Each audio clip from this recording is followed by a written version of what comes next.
I believe that the current specification is not the real specification that we will use next year. So there is no rush, and that's why we are keen to stay here to see without getting stressed because we are not testing. Just finally, we saw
just crucially take a little bit too much weight off of that front tyre.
That's going to be frustrating, Mark. He'll be unhappy with himself there. It's both times he's just picking up the throttle, he's gone down. I suppose the good news for Mark is they've both been in left-hand corners, so there's been no sort of potential risk of aggravating that recovering right shoulder. Here's Bagnaia looking strongly. He's had a good run through the first three sectors. He will attack hard now. Flicking right, drag the elbow, and knee through the final corner before he picks up the dry grip. Powers to the finish line, short to the finish line. Picks up one place.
16 machine. Lucho checking out there, just telling Jack, Diogo, our team fully understands.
Circuit.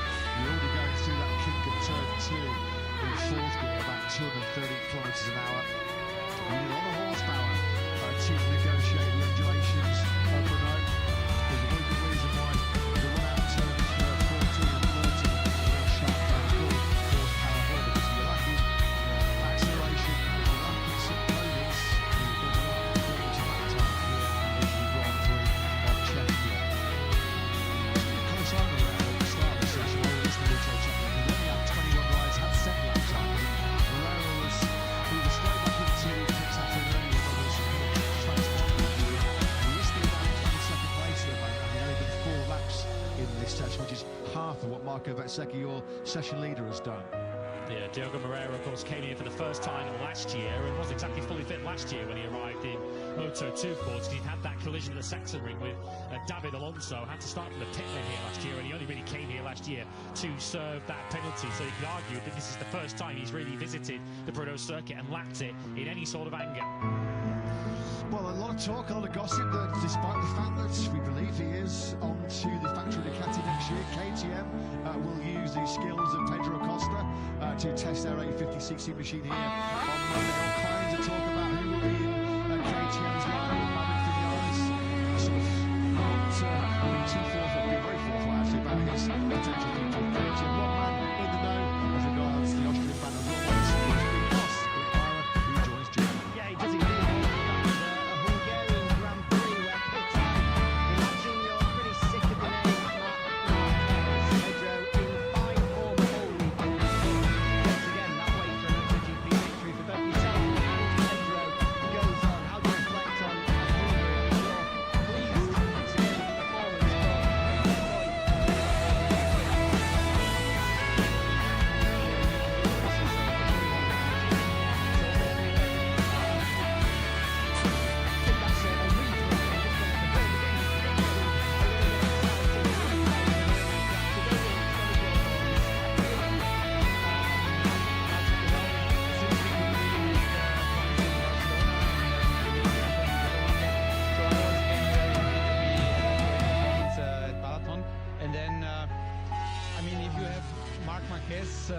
In his best form and best speed, I mean, running 10 seconds before third, it's an incredible performance. So I was happy the performance is there. I'm happy Pedro could get good points.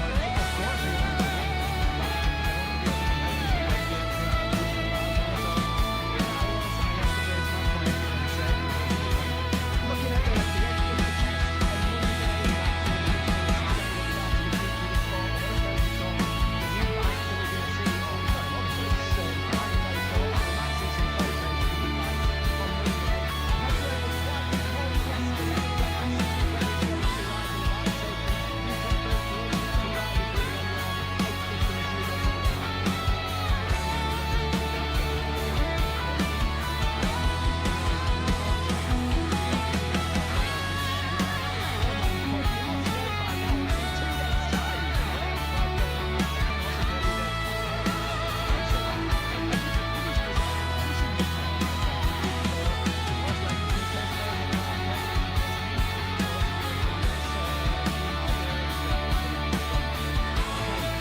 moment. Can you understand his frustration? Yes, I can understand his frustration, but yeah, he also needs to understand a little bit our side, that somehow we need to create the best possible package.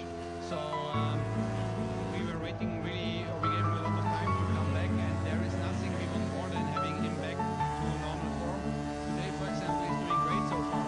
If we continue like that, he will be one of the guys. But also there, I have Winter. He took over now a very strong leadership of the garage. This is great for us because I feel he's a very strong leader, and he get different. It's so refreshing to talk to Winter because he's so often like black and white. There is no, he don't think too much about something to somebody 4 years ago. This and that. He says today, okay, let's take a decision left or right. So based on that, we together, we're gonna wait a little bit on this basis because I mean so many things are done in the paddock.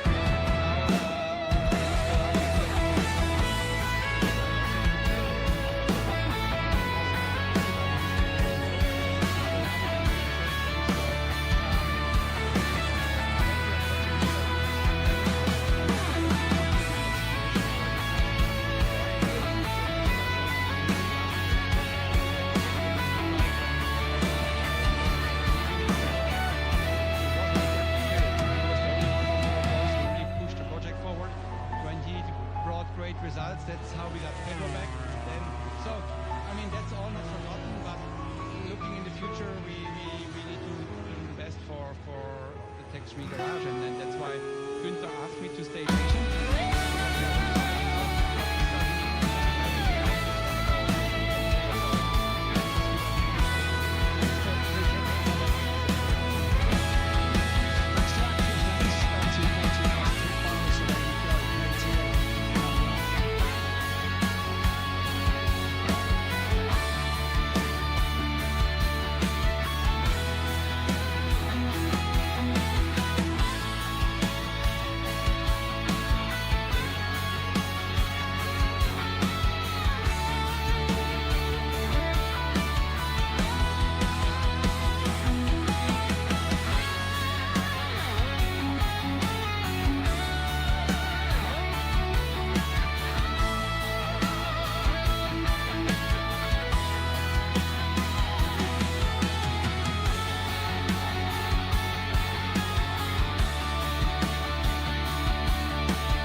After in BRNO for reigning world champion Marc Marquez on the deck this morning at turn 7, and as we saw a few moments ago, crashing out once again at turn 11. Marco Saksikan's early 153 flat saw him seize early control of this second session here in BRNO. Control, he tried to wrestle back, pressure up as well for Bez, as you can see on the graphic. New medium front, new soft rear tyre, and he has absolutely creamed the third sector here as Bez. It's clearly a strategy by the Aprilia teams, the factory team and the Trackhouse team, to go earlier for a new soft rear, not only because the temperatures are so hot, it might not necessarily be faster at the end of the session. It might be a good moment now while the track is a little quieter to get a lap time on board. Of course, there's so many finish in these MotoGP practice sessions. The time attacks are we could see some yellow flags in critical advantages in the final sector too.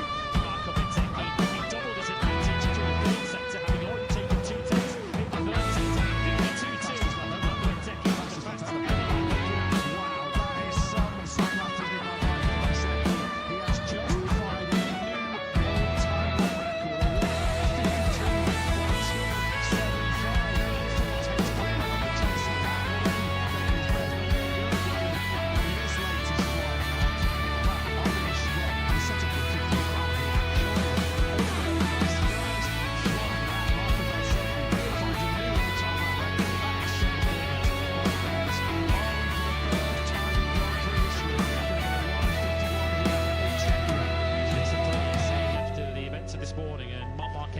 So good on the Ducati. Okay, we were happy just to let you have your moment this morning. Now we're going to turn the wick up. Now we're going to show our clear strength, our clear power at the moment. Because at the moment, the 3 Aprilias at the top of the order. The first non-Aprilia is Pedro Acosta, 7/10 of a second drift. Of course, everyone hasn't gone for a brand new soft rear tyre yet, so you'd expect the gap to close.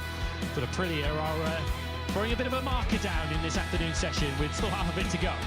There's a circuit we can say is similar in characteristics to Mugello on the calendar. You would pick Brno, and we know what Aprilia and Marco Bezzecchi did to the opposition in their home Grand Prix in Mugello. The first ever all Aprilia front row came in that unforgettable Italian Grand Prix for the Nawali factory. Marco Bezzecchi then taking a brilliant first victory for Aprilia, the first victory for himself in front of that jubilant home crowd, those special scenes under the podium. I don't think Bez is going to improve on an outstanding 52.275. It's another 152 though, a mid 152. Some stint this by Bez, a 52.275 followed by a 52.595.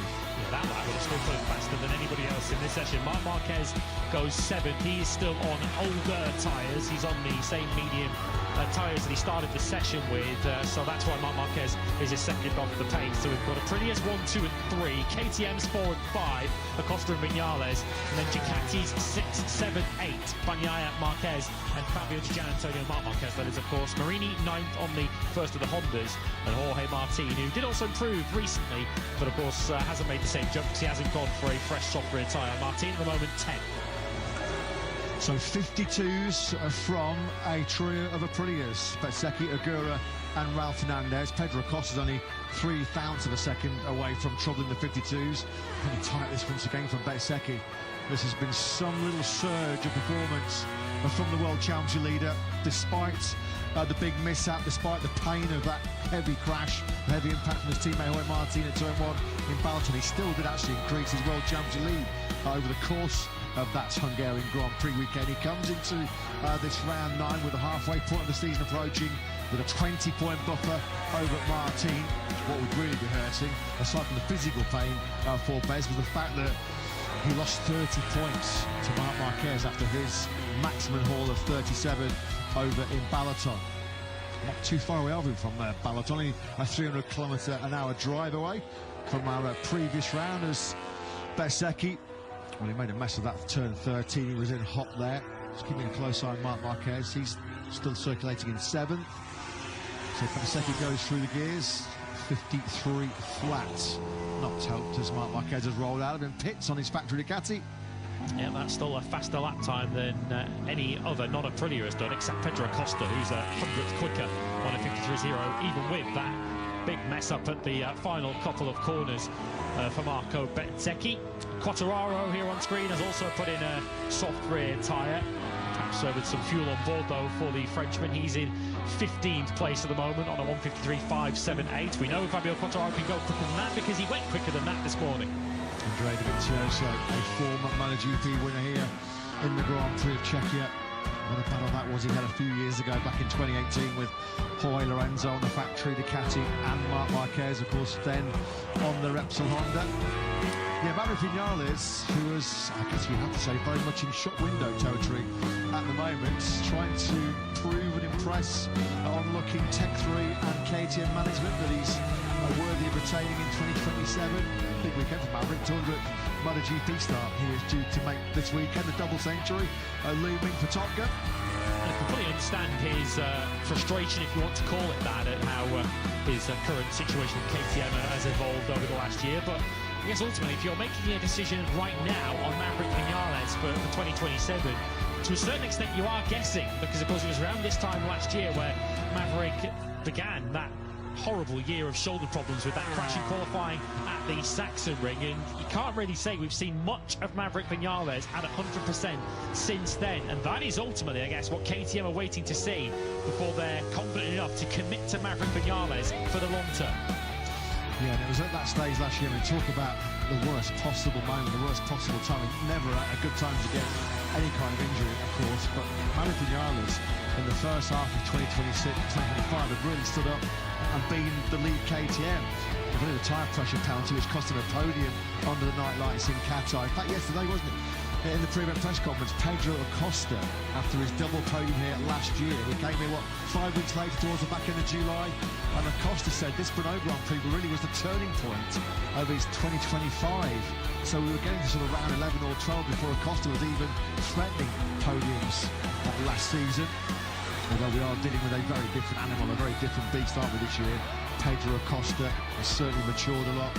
He's rid himself of that sort of petulance that was in the garage. He's certainly making fewer mistakes. He talked about that in Balaton, saying last year in Balaton, probably 80% of the time last year, he would have dumped it and crashed out in that dogfight with Marc Marquez. But yeah, as mentioned, the Pedro Acosta of 2026 is a very different animal to the Pedro Acosta that finished 2025.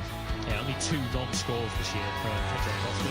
The 12th in the sprint in Jerez, of course, when we had all sorts of chaos with the changing weather through the sprint, and of course the Sunday in Barcelona when he was knocked off at the final corner by Ayagura when he was going to be 3rd or 4th. So he's certainly squeezed every last drop and every last point out of that factory KTM so far this season, to the point that he is still, I guess, in the World Championship conversation as we begin to approach the halfway point of the season. By the time we head off on our summer break after the Sachsenring in 3 weeks' time, we will be halfway through this 2026 MotoGP season, and Pedro Acosta is 48 points off the World Championship lead and just 6 behind third-placed Fabio Di Gianantonio. I asked him in the press conference yesterday, has he seen enough in the opening 8 Grand Prix, given the fact that he is lead KTM by a mile, and he is only 48 points behind Marco Bezzecchi, given how super strong a pretty been so far this year. And he was, as always, very honest. He just said no.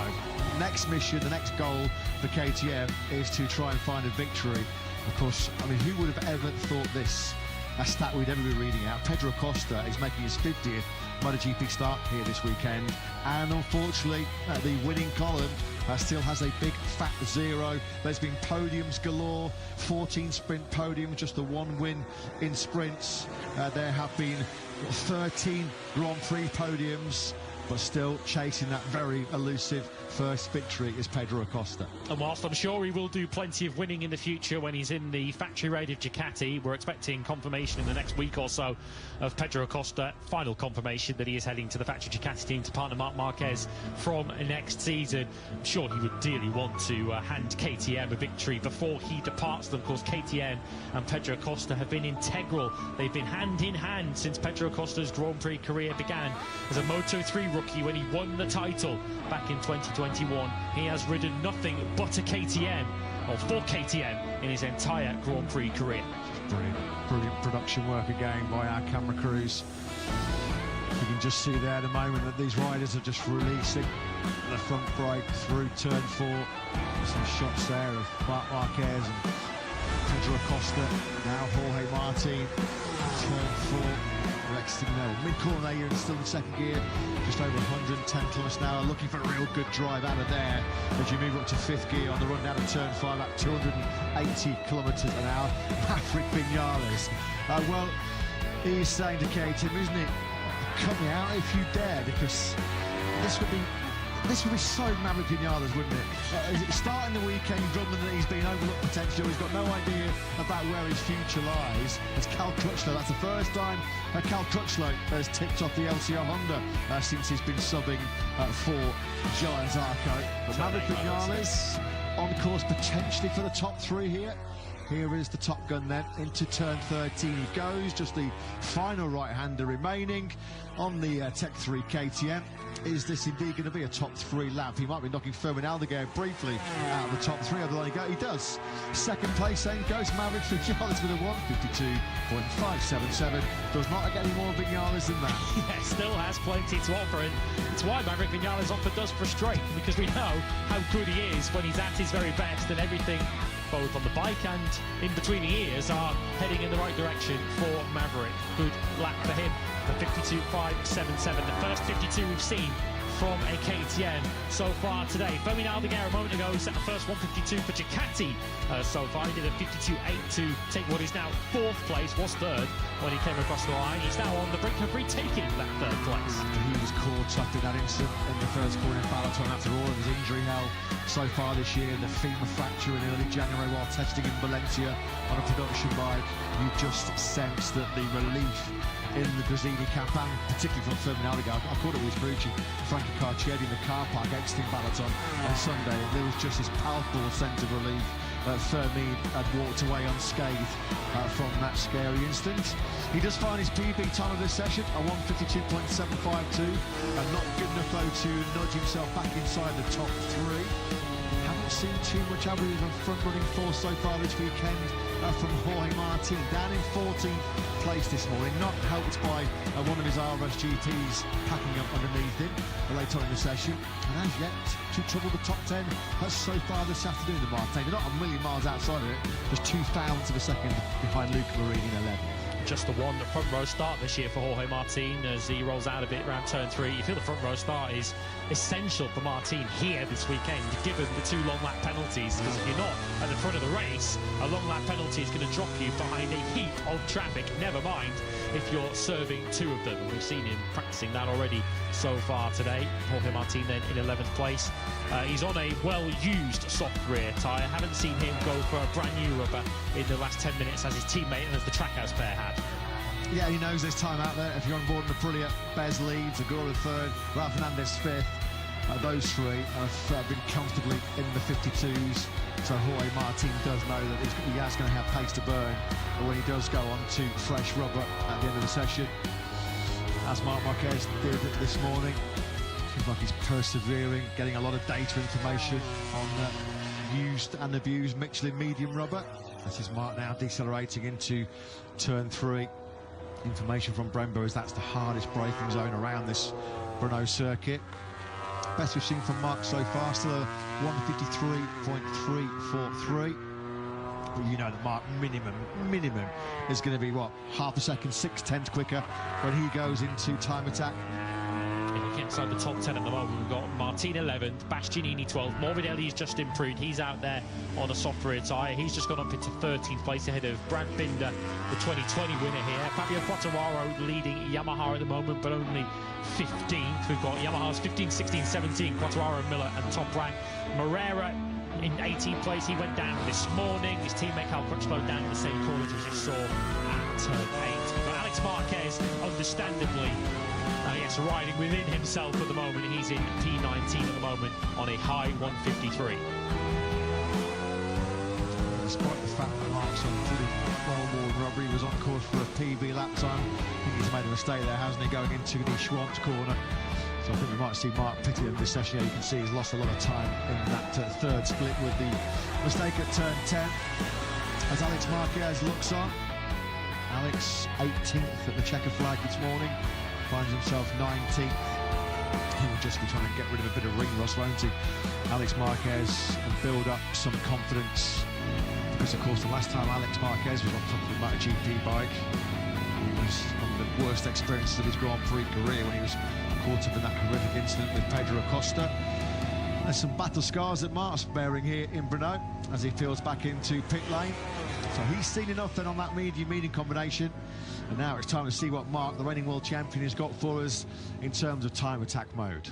Some battle scars under the there's two, aren't there, for Marc Marquez over the years. He almost wears them as a badge of honour for all of the hard work he's put into bounce back through all the surgeries. The Balap victory, just the latest example of Marc Marquez getting injured but getting back on the bike and getting back stronger. He said yesterday that he feels stronger than ever. He says, I have to be stronger than ever. If I'm not, I might as well stop.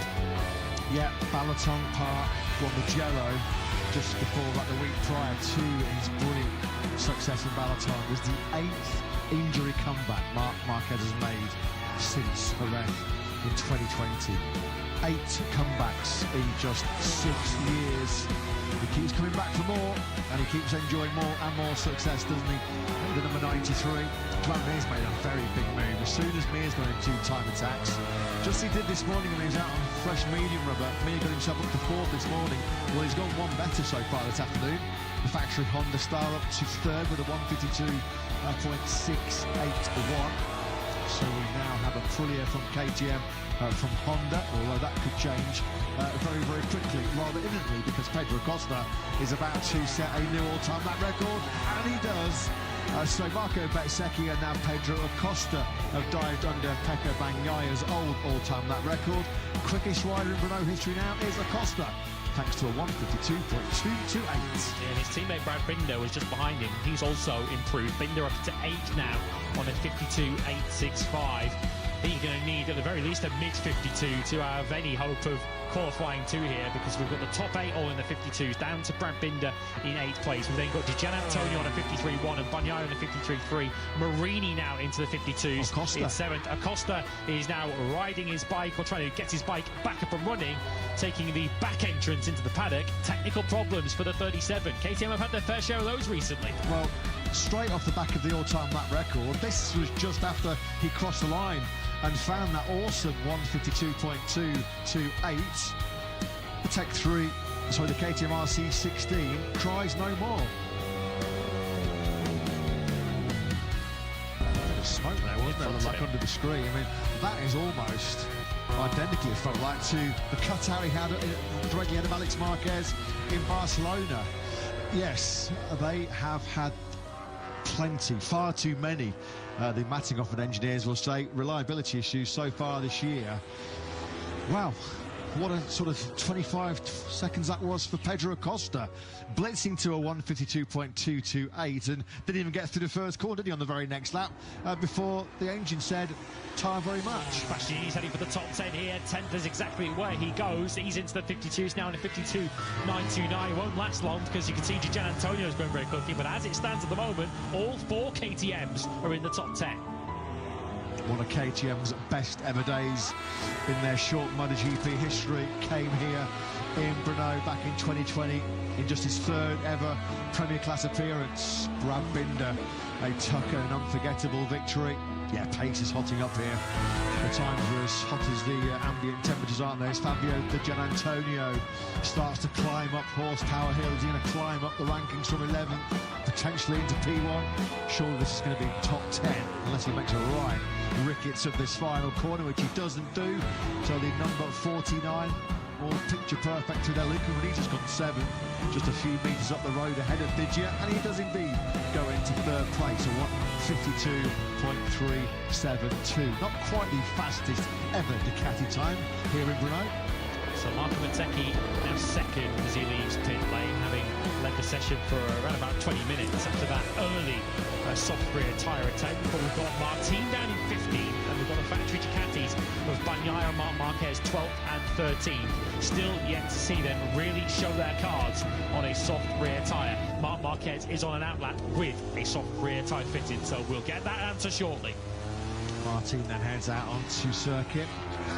So as it stands at the moment, we've got Pecco Bagnaia, we've got Marc Marquez and Jorge Martin outside of that all-important top 10. They have got plenty of time to correct that particular scenario. I expect big laps coming in from the number 63 we're riding on board with now.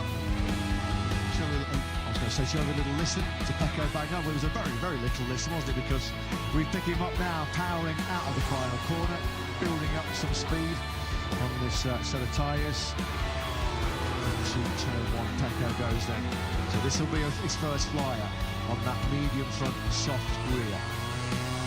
Fourth gear here, about 230 kilometers an hour as you power through turn 2. He's now approaching the hardest braking zone. Let's have a little pause.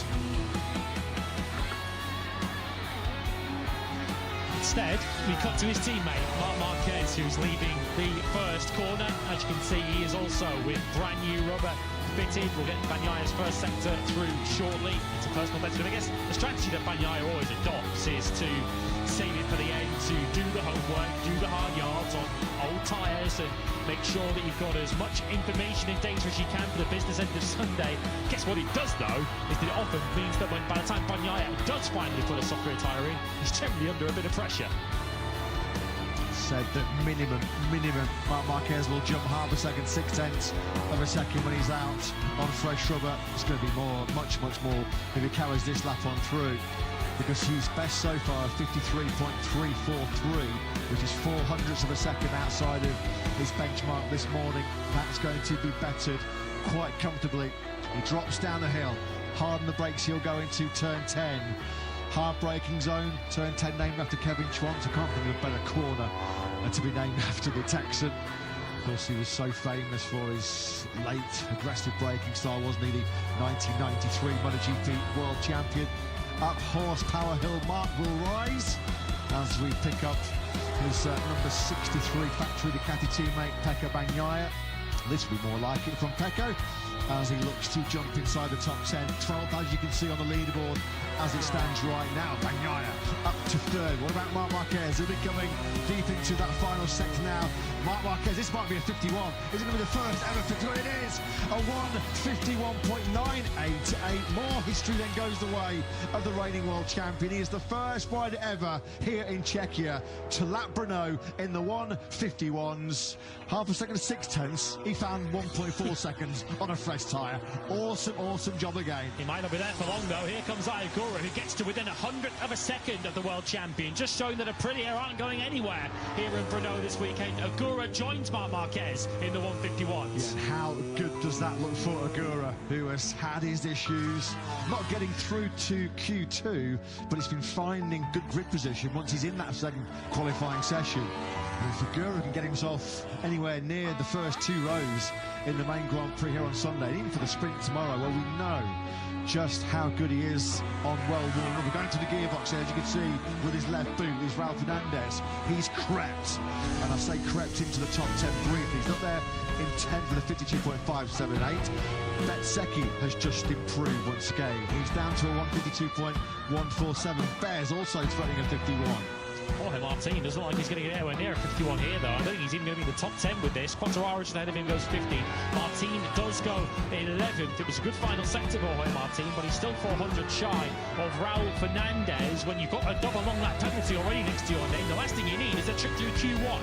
Got to get through it. Big 10 minutes coming up for Jorge Martin. Only been in Q1 once so far this season. That was in the bruising battle of Catalonia, where he had 5 crashes across the weekend and then went down and was hospitalised briefly after a crash at the post-race test on Monday. Dramir trying to scrap his way back, muscle his way back inside that top 10. He was third, not that though, wasn't he, on the factory Honda. A 52.368 does indeed push Mir back inside the top 10. He's jumped up to 7.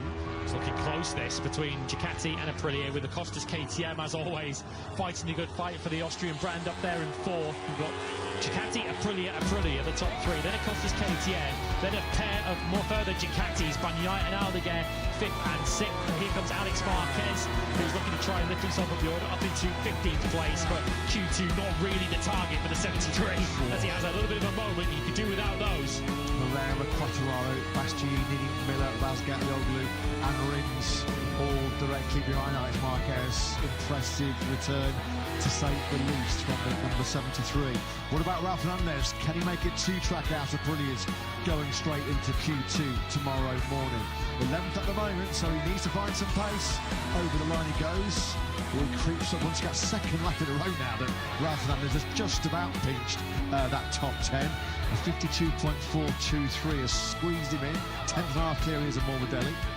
Well, we're used to seeing closest top 10s on a Friday ever. We're not far away from that again here this afternoon. Just 0.4 of a second covers the top 10 around a near 2-minute lap, as once again Davide Tardozzi, I think, trying to calm down Marc Marquez. I'm amazed he's still trying, to be honest. He's probably just said to him, look, a 151.988, that's good enough. That's good enough. You're not going to have any headaches about Q2 now. I don't think the word settle appears in Marc Marquez's vocabulary, does it? When has Marc Marquez ever settled for anything as a Grand Prix rider in MotoGP across all classes? The guy is a serial winner. He was born to win, just as he did so for the first time in 2026 in the main Grand Prix in Balap 2 weeks ago.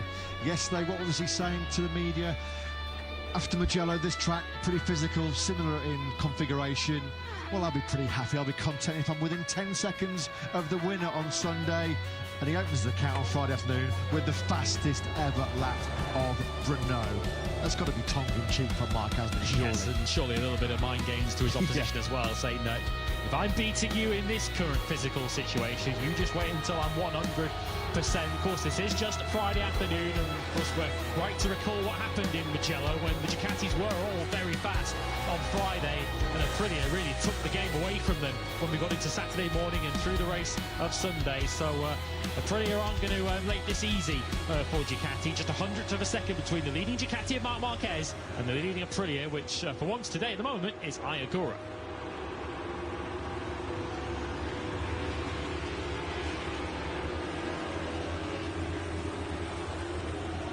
Fabio Quartararo on the factory Yamaha there. We just got a replay of him on the super slow-mo action. 17th.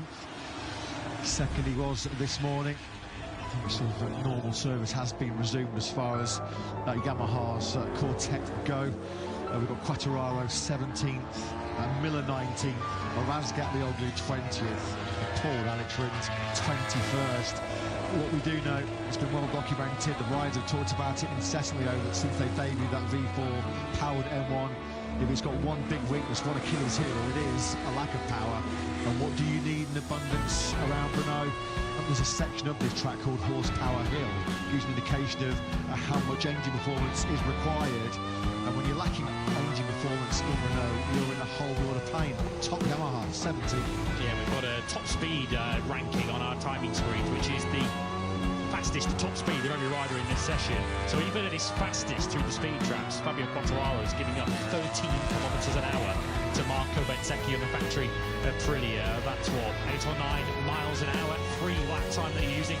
And Quartararo is quicker than he went this morning when he did a 53.5.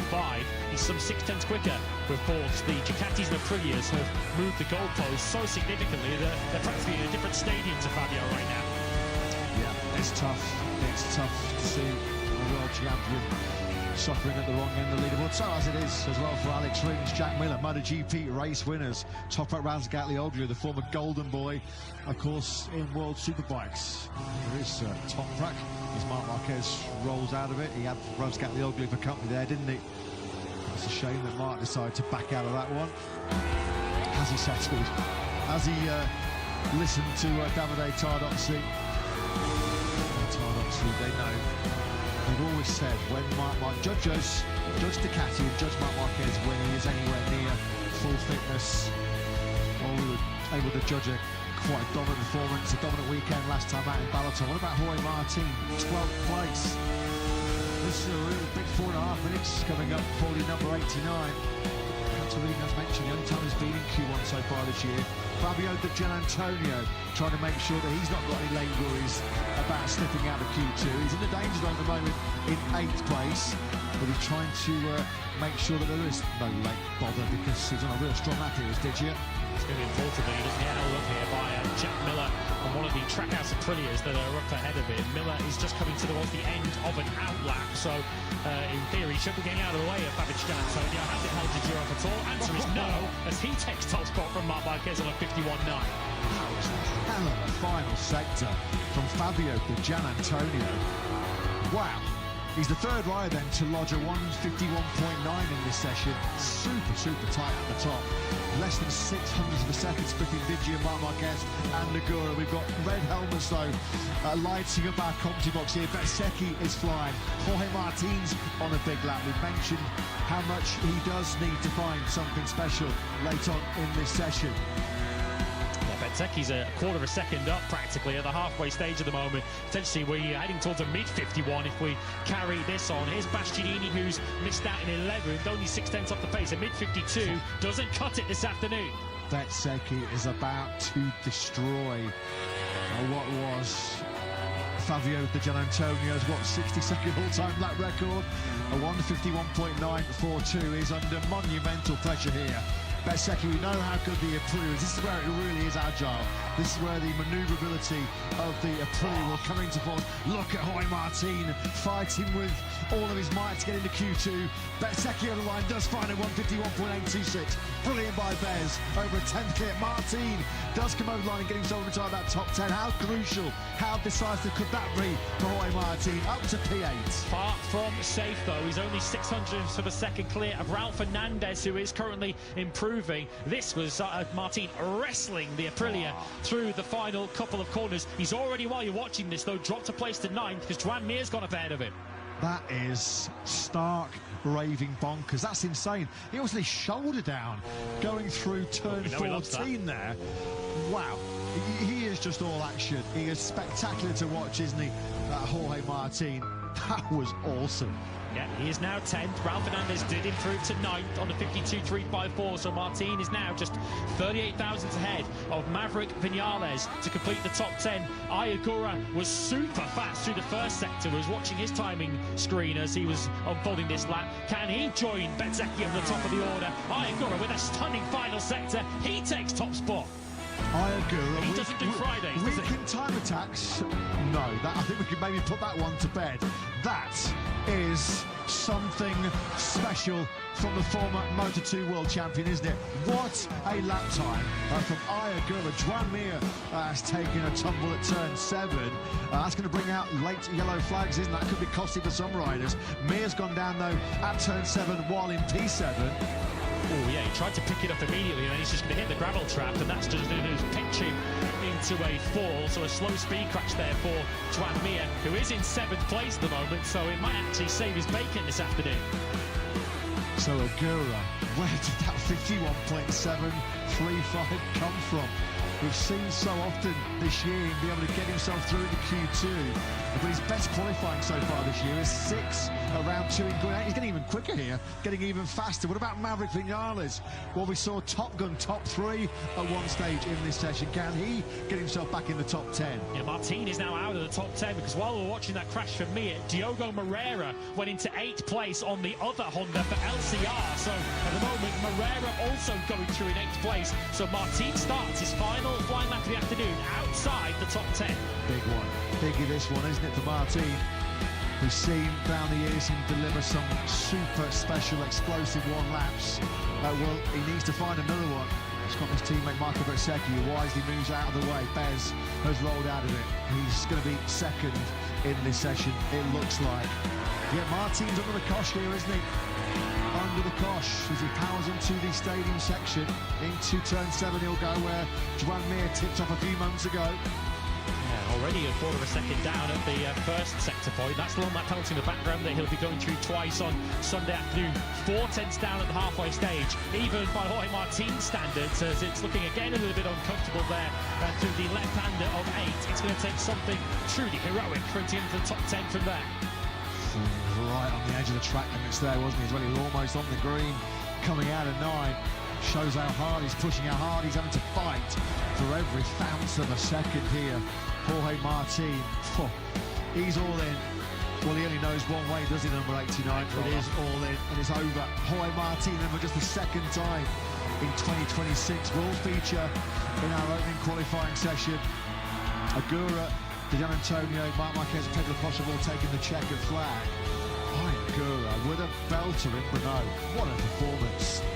We have in that session, we've got 7 7 riders that were inside Pecco Bagnaglia's old all-time lap record. Agura, Bezzecchi, the Gian Antonio's your top 3. Bagnaia, Marc Marquez, Pedro Acosta and Joan Mir, all under the 2025 all-time lap record.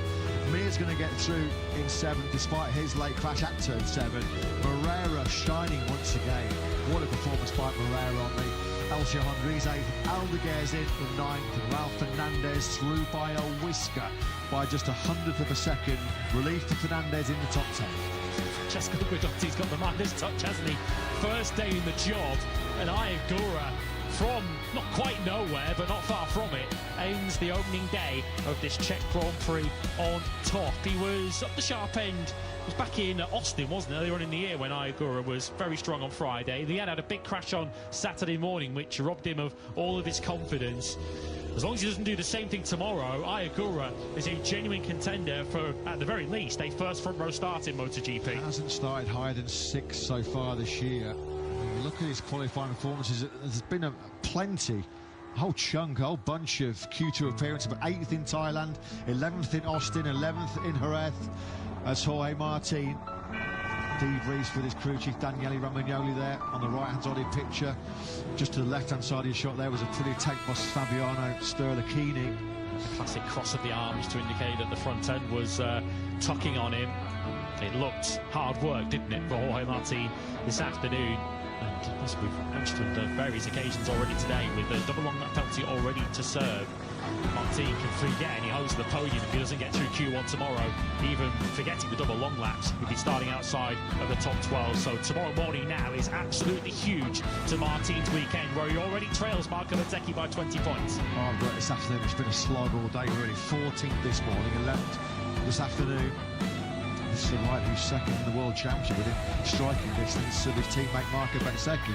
Just 20 points splitting those two. As we go into tomorrow's 11-lap Tissot sprint, 10-lap Tissot sprint rather, at 3 p.m. local time. Fabio Di Gianantonio once again ends a Friday inside the top 3. Feels like he's been there on plenty of occasions so far this year. But take a bow, Agura. Absolutely sensational performance by the Trackhouse. A Aprilia rider right on track, isn't he, so far today? Let's get the thoughts of his boss, Davide Brivio. Over to you. Davide, we've been saying all year, if Agura can work out time attacks, then he's going to be a real threat. Looks as though he's worked it out. Yeah, everybody was waiting for a difficult qualifying. Now, also for us, I mean, we know which is one side that he has to improve, but this track, I feel, I mean, on a paper, looks like suitable for his riding style, a flowing that he has, and yeah, it was great. It just was feeling good, great. I mean, it's not that he cannot do time attack, because, I mean, even from the first race, he qualified 5th, first ever race, or whatever. I mean, sometimes when in a good condition, he can do. Of course, we have to be more consistent on this, yes. Well, a great first day. Congratulations. Thank you. Yeah, a great first day. Thanks very much. I mean, rather remarkably, somewhat amazingly, Agura's best ever qualifying in MotoGP was on his debut, his very first start when he was 5th for Lights Out at the Czech International Circuit in Burran at the start of 2025. Well, it was spectacular to watch, but it just wasn't fast enough, was it, for Jorge Martin? He's got both wheels sliding at one point into that turn 13, 60 degrees of lean angle at 110 kilometres an hour. Looks great for us watching trackside, but crucially for Jorge Martin, not fast enough to get him directly into Q2. Bonus practice start session here, aren't we, at the end of MotoGP Practice? Didn't see this in the schedule, but that's what we're getting. So if you're wondering, like us, why Marco Bezzecchi was leading pit lane once again at the end of this practice session, that is your answer. Well, yeah, bonus chance to see the best riders in the world fire their 300 horsepower MotoGP bikes off the start line. Brad Binder, well, it was looking promising at one stage, wasn't it? Late on, you felt that he was going to be a big threat for Q2. Unfortunately, plummeted down the order to 19th. Did the South African close session once again. Just over 8.5 tenths dividing your top 19 riders. Let's go down to Jack then for an update on this rather unusual Friday afternoon start session, Jack. Yeah, I believe that Lewis mentioned this morning when Carlos Espeleta, MotoGP Sporting Director, came into the box to explain some of the things that they were looking into following on from the incident at the Catalan Grand Prix. One of them was the banning of front ride height devices, not the rear, just the front. Now this is a suggested practice start session for them to try a start without the front device. It's not mandatory for all the factories to participate in. It's for them to go out and do a few starts without the front devices locked in, so they can see what kind of an impact it has, with the possibility of implementing it, as Carlos said, later on this year. Thanks very much, Jack, for those observations. Yeah, you're not used to wheelies off the line, are you, boys? Yeah, we're seeing a bit more air between tarmac and front tyres, aren't we? As I see Fabio Di Gianantonio starting with the whole shot device this year has been a bit of an issue for Diggio, hasn't it? Yeah, looks like Marc Marquez has got his engaged, because the front barely lifted there, just a momentary lift of the front tyre. As to underline what Jack said, it's not mandatory, it's a suggestion to do a practice start with the front tyre. Marc Marquez, the reason he won't be doing it with the front device engaged, because he missed the practice start session this morning after he crashed late in FP1. Yeah, looked like Diego Moreira had his whole shot device engaged, just using this extra chance to dial in your launch control for the sprints and the Grand Prix here over the remainder of the weekend. Zeki pulling into pole position. That's why the Aprilia is the fastest starting bike in the business. Yeah, and that's whole shot device engaged. The Aprilia is just a